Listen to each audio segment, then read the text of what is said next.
Hello বন্ধুরা, আপনারা সবাই ভালো আছেন। আজকে আমি চলে এসেছি নতুন একটা রেসিপি নিয়ে। তা এখানে আমি রান্না করবো আজকে শিম দিয়ে আর এটা যেন কি মাছ, ভোলা মাছ দিয়ে তরকারি। এটা ভোলা মাছ বলে বা জাবা মাছ বলে, যেটা খুশি আপনারা বলতে পারেন। তো এখানে মাছগুলো আমি দুভাগ করে কেটে নিয়েছি আর লবণ হলুদ মাখিয়ে নিয়েছি আর কড়াইতে তেল দিয়েছি, দিয়ে মাছগুলো মাখিয়ে দিয়ে দিচ্ছি। আর শীতকালে তো এখন সবজির সময় অনেক রকমের সবজি পাওয়া যায়। আর আমার এই শিমগুলোর ভিতরে একটু দানা দানা হয়ে গেছে, কিছু শিমের মধ্যে দানা বেশ মোটা মোটা হয়ে গেছে, আমি বার করে নিয়েছি। আর কিছু শিমের মধ্যে একটু ছোটো আছে। তা আমার মাছগুলো ভাজা হয়ে গেছে, তুলে নিচ্ছি। এই দেখুন মাছগুলো আমার ভাজা হয়ে গেছে, এবার তুলে নিচ্ছি। আর সবসময় তো বেশি মশলাপাতি দিয়ে আমরা রান্না করে খাই, তা আজকে একটু খুব কম মশলাপাতি দিয়ে রান্না করব। পেঁয়াজটাও বাটবো না, আমি একটু জিরে ফোড়ন দিয়ে দিচ্ছি এখানে, আর দুটো কাঁচা লঙ্কা ফোড়ন দিলাম।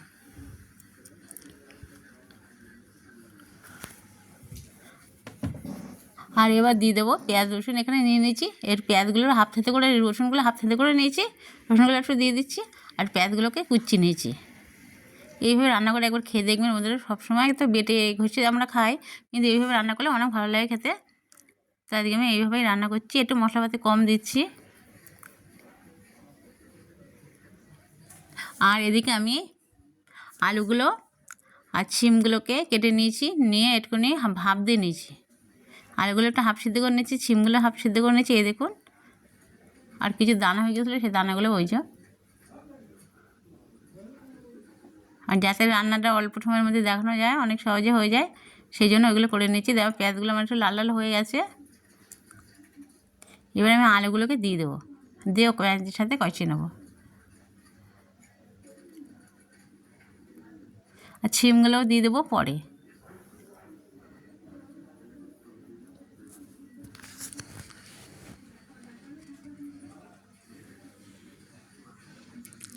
এবারে মশলাটা সুন্দর করে নাড়াচাড়া দিয়ে নিয়েছি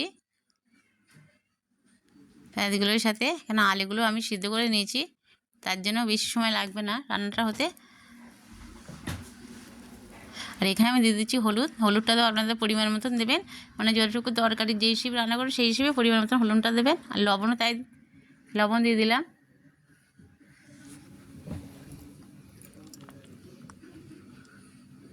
এবার দিচ্ছি লঙ্কার গুঁড়ো। লঙ্কার গুঁড়োটা যে যেরকম ঝাল খেতে পছন্দ করেন সেই মতন দিয়ে দেবেন। আমি দিচ্ছি আমার মতন, আপনারা দেবেন আপনাদের মতন। আর এবার আমি অল্প একটু জল দিয়ে একটু নাড়াচাড়া দিয়ে নেবো মশলাগুলোর সাথে আলুগুলো।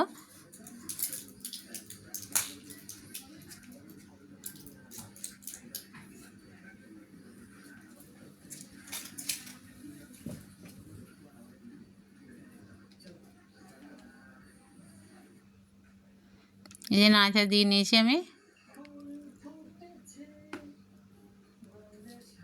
এবারে জল দিয়ে দেবো। জলটা কোনো খুব বেশি লাগবে না, কেননা আমার আলুটা শিমটা সব সিদ্ধ করে নেবা। আর শিমটা সিদ্ধ করে নেবার কারণ আছে, শিম রান্না করলে কিন্তু কেমন একটা শিমের গন্ধ বেরোয়।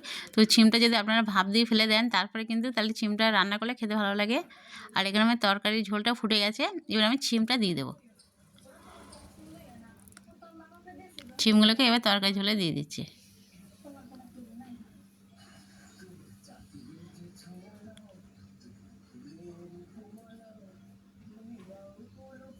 এবারে মাছগুলোও দিয়ে দিচ্ছি।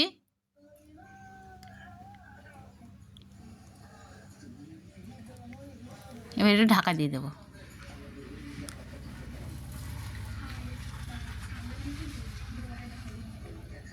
এবারে দেখুন সুন্দরভাবে ফুটে গেছে।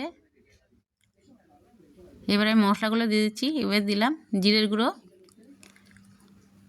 আর দিলাম ধনের গুঁড়ো। এই দুটো মশলা কিন্তু ভাজা, নামানোর আগে আমি এগুলো দিয়ে দিলাম। তো আর একটু ঢাকা দিয়ে দেবো।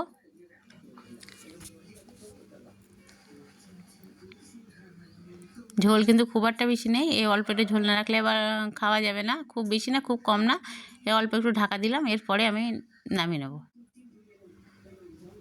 এই দেখুন অনেকটা ঝোলই কমে গেছে। এবার আমি গ্যাসটা অফ করে দিয়েছি।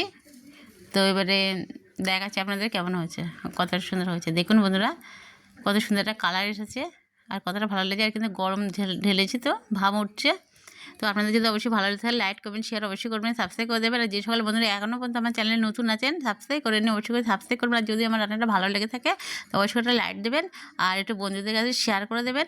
আর সবাই ভালো থাকবেন, সুস্থ থাকবেন। এতক্ষণ আপনাদের সাথে ছিল আমি সাথী মঞ্জু চাই, সরি ভুলে হয়ে গেছে বলা। এতক্ষণ আপনাদের সাথে ছিল আমি সাথী ব্লগ থেকে। আর নতুন বছরের নতুন একটা রান্না কালকেও ছেড়েছি, মিষ্টি একটা নতুন।